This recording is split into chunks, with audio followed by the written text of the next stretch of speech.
Hello साथीहरू, मेरो first minute ब्लगमा स्वागत छ र मेरो फर्स्ट मिनट ब्लग हेरेर साथ दिनु होला साथीहरू। र यति भन्दै मैले भिडियो स्टार्ट गरिरहेको छु।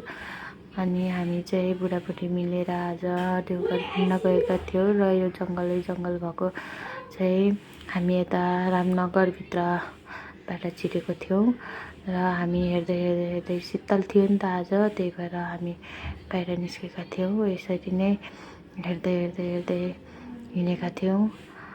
जङ्गल गफ गर्दै हिँडेका थियौँ यसरी नै।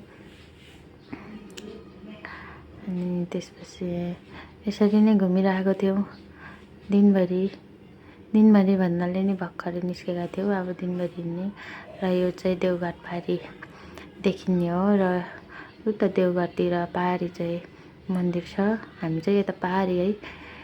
यसरी नै हेर्दै हिँडेका थियौँ, घुमिरहेको थियौँ, हेरिरहेको थियौँ। शीतल दिन परेको थियो साथीहरू। अनि यसरी नै हेर्दै बुढाबुढी मजा लिँदै हिँडेको थियो र यता चाहिँ पानी परिसकेको रहेछ, पानी परिरहेछ। अनि उता चाहिँ पानी परेको थिएन, यता चाहिँ पानी परिसकेको रहेछ भन्दै यसरी नै तल झऱ्यौँ। जाँदा हामी चाहिँ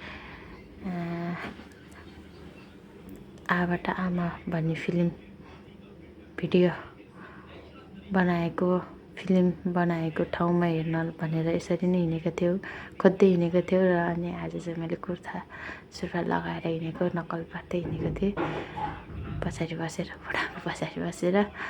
अनि यसो गाइस, हामी चाहिँ यसरी नै आबाट आमा फिल्मको सुटिङ भएको ठाउँ, भाइरल घर नेपालीको यसरी नै हेर्दै थियौँ। अनि यसरी नै हेरेथ्यौँ।